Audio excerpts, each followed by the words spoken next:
Ya, Banyak teman-teman saat yang ngerasa, ini kita kan sempat ngobrol ya sama teman-teman. Coba lu, gue nanya sama lu, lu ngerasa deket gak sama lu? Banyak, kita juga ada beberapa teman-teman yang ngejawab, gue ngerasa deket, enggak gitu Zat. Artinya gimana ya cara bisa deket banget deket gitu, dan seolah-olah ya tadi saat perasaan diawasi tadi, perasaan diiringi lagi perform gitu, itu kadang-kadang mereka ya gue tahu gue harus sholat, gue harus zikir, gue ini, tapi kok kenapa tetap ada yang hilang gitu Ustaz. apa karena keimanan ini kan memang tidak berwujud saat nggak bisa dideskripsikan karena nggak ada visualnya kali ya. Mungkin merasa konsepnya seeing is believing kali buat mereka. Atau gimana? Gimana caranya kita bisa sebenarnya jawaban globalnya Mas Denny belajar. Belajar. Ketika kita pengen dekat sama seseorang, langkah pertama kita harus tahu data sebanyak-banyaknya tentang dia orang, gitu loh. Masya Allah ya juga. Bisa kan Mas Denny punya tugas untuk dekat sama seseorang, untuk mengentertain seseorang dengan cara yang halal ya.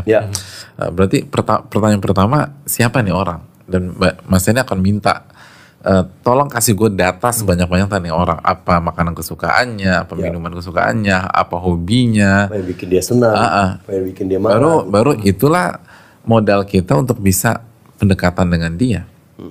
Jadi kalau kita ingin dekat sama Allah, pertama belajar deh, datang ke kajian, duduk di majelis yang berbicara tentang Allah Subhanahu Wa Taala, tentang agama Allah Subhanahu Wa Taala, apa yang membuat Allah suka, apa yang membuat Allah sayang, membuat Allah benci. Itu dulu, nanti semua akan terungkap dan terurai satu demi satu.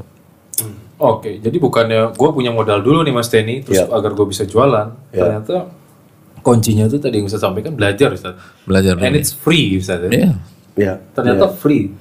Ya karena kita berarti balik lagi ke kita ya. Kita gimana mau dekat sama seorang kalau kita tidak tahu siapa orang, siapa zat yang kita dekati gitu ya. Iya ya. Berarti salahkan diri kita ya. Benar. Dan memang udah kegulung terus sama waktu itu Mas Denny sampai akhirnya pandemi. Bener. There you go. Ada penelitian nggak Ustaz? Apa orang berzikir lebih sering pada saat pandemi ini? Secara otomatis kayaknya gitu Ustaz. Seharusnya. Oke. Karena la'allahum yatadarra'un, Allah berfirman tujuan musibah itu agar mereka tadarru', agar mereka tunduk, agar mereka kembali kepada Allah Subhanahu Wa Taala. Itu tujuannya Ustaz. Iya. Oke. Wow.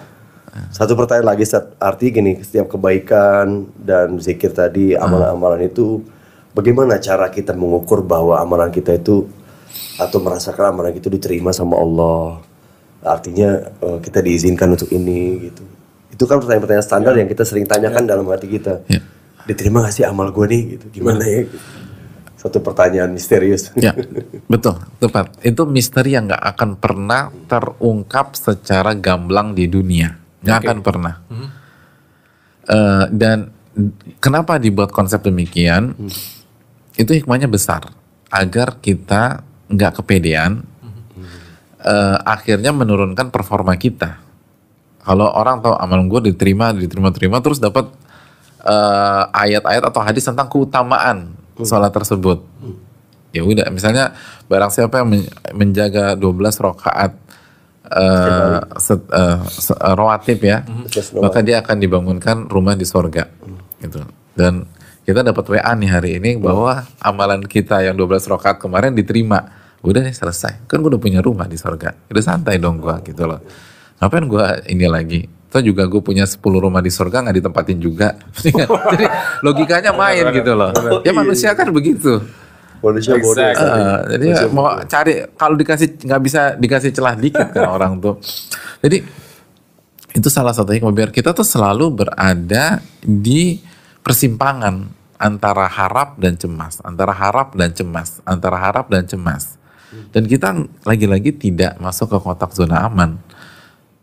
Tapi kalau ketahuan itu repot. Jadi emang sengaja dibuat misteri sama Allah Subhanahu Wa Taala. Tapi Allah memberikan indikasi atau indikator. Oke. Simpel aja.